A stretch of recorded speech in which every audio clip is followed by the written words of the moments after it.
UP के दो लड़के मोदी पर कर रहे थे वार पर वार, तब सामने आए मोदी के हनुमान। मोदी के हनुमान ने क्या कहा, ये आपको इस वीडियो के जरिए मैं बताऊंगी, इसलिए वीडियो को आप पूरा देखिएगा। और न्यूज़ 18 इंडिया के हमारे यूट्यूब चैनल को अगर अभी तक आपने सब्सक्राइब नहीं किया है तो सबसे पहले हमारे चैनल को आप सब्सक्राइब कर लें। 18वीं लोकसभा की पहली परीक्षा में मोदी सरकार पास हो गई है। लोकसभा स्पीकर के चुनाव में एनडीए की जीत हुई है। जैसा कि आप जानते हैं कि ओम बिरला एक बार फिर से लोकसभा के स्पीकर चुन लिए गए हैं।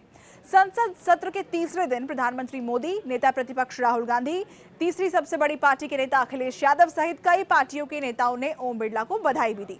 लेकिन राहुल और अखिलेश ने बधाई के साथ परोक्ष रूप से सरकार पर वार भी कर दिया। पर जब मोदी के हनुमान के संबोधन की बारी आई तो उन्होंने एक साथ यूपी के दो लड़कों को लपेट लिया। मोदी के हनुमान का मतलब चिराग पासवान, और ये हम नहीं कह रहे, खुद चिराग पासवान लंबे समय से ये कहते आ रहे हैं। यही नहीं, वो पिछले बिहार विधानसभा में इसी नारे के साथ पूरे बिहार का दौरा भी कर चुके हैं और हर क्षेत्र में जाते थे और खुद को मोदी का हनुमान कहा करते थे।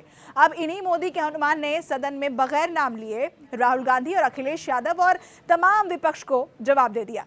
विपक्ष से चिराग पासवान ने यहाँ तक कह दिया कि अगर आप सत्ता पक्ष से बेहतर आचरण की उम्मीद कर रहे हैं तो आपको भी ऐसा ही आचरण दिखाना होगा। चिराग पासवान ने अपने बयान में राहुल गांधी की उस मांग की ओर इशारा किया जिसमें उन्होंने सरकार से डिप्टी स्पीकर पद की मांग की थी। अपने संबोधन में चिराग पासवान ने अखिलेश को भी बिना नाम लिए टारगेट कर दिया। अखिलेश ने लोकसभा स्पीकर से विपक्ष के साथ साथ सत्ता पक्ष पर अंकुश लगाने की बात कही थी। इस पर चिराग पासवान ने कहा कि सर, हम लोग चुनाव लड़कर आए हैं। मैं तमाम साथियों से ये आग्रह करूंगा कि जहां चुनाव लड़ना था हम लोग लड़ चुके हैं। अब हम सबकी जिम्मेदारी है कि अपने अपने क्षेत्र के मुद्दों को रखें और अपने देश को आगे ले जाने की जिम्मेदारी के साथ कार्य करने का प्रयास करें। आज आपको केवल बधाई देने के लिए हम सब खड़े हुए हैं। कई बार विपक्ष के द्वारा कई बातें कही जाती हैं। मैं आपसे बस इतना आग्रह करूंगा कि जब आप एक उंगली किसी की तरफ उठाते हैं तो बाकी उंगलियां आपकी तरफ उठती हैं।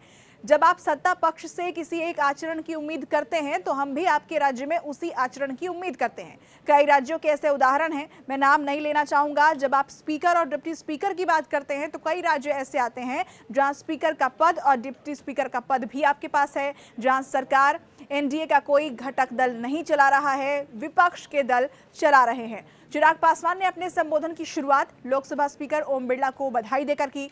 चिराग पासवान ने सदन में कहा कि हमारी और लोक जनशक्ति रामविलास की ओर से आपको बधाई। 18वीं लोकसभा में जिस तरह से फिर से आपको ये जिम्मेदारी मिली है, हमें खुशी है। 17वीं लोकसभा का हमारा अपना अनुभव है। उस वक्त आप पहली बार आप चुनकर आए और महिला और युवा सांसदों को प्रोत्साहित भी किया, सामने से आपने मौका दिया था। इस बार मेरी पार्टी में भी महिलाओं और युवाओं की तादाद है। उम्मीद मैं यही रखूंगा कि उन्हें भी आप उसी तरह से मौका देंगे। मेरे नेता, मेरे पिता रामविलास पासवान के विचारों को लेकर हमारी पार्टी आगे बढ़ने का काम कर रही है। आपने पिछले 5 साल में इन विचारों को सदन में रखने का मौका दिया है। इस बात को कहने में कतई कोई संकोच नहीं है कि आपके द्वारा पिछले 5 सालों में जो निर्णय लिए गए उसे संविधान की मर्यादा को बढ़ाने का काम किया है, लोकतंत्र को और मजबूती देने का काम किया है। अब हम आपको ये भी बता देते हैं कि राहुल गांधी ने क्या कहा था। दरअसल ओम बिरला को बधाई देकर राहुल गांधी ने कहा था कि संसद में सत्ता पक्ष के साथ ही विपक्ष की भी भूमिका बेहद अहम है। विपक्ष जनता की आवाज है और विपक्ष को भी अपनी बात रखने का मौका मिलना चाहिए, तभी लोकतंत्र मजबूत रहेगा। विपक्ष सरकार के साथ सहयोग करना चाहता है, लेकिन सरकार को भी विपक्ष की बात सुननी होगी। अखिलेश यादव ने क्या कहा था? अखिलेश यादव ने कहा कि आप जिस पद पर बैठे हैं उससे कई गौरवशाली परंपराएं उस पद से जुड़ी हुई हैं। हम उम्मीद करते हैं कि आप निष्पक्ष रहकर हर सांसद की बात को सुनेंगे। आप लोकतंत्र के न्यायाधीश के रूप में बैठे हैं। आपका अंकुश विपक्ष के साथ ही सत्ता पक्ष पर भी रहे। आपके इशारे पर सदन चले, इसका उल्टा ना हो। हम आपके हर न्याय संगत फैसले के साथ खड़े हैं। एक बार फिर आपको इस पद पर बैठने की बहुत बहुत बधाई। तो राहुल गांधी और अखिलेश यादव ने जब अपना संबोधन किया उसके बाद चिराग आए और चिराग ने बिना नाम लिए दोनों ही नेताओं को जवाब दे दिया। ये खबर आपको कैसी लगी? चिराग के संबोधन और राहुल गांधी अखिलेश यादव के संबोधन को लेकर आप क्या राय रखते हैं? हमें कमेंट सेक्शन के जरिए आप बता सकते हैं।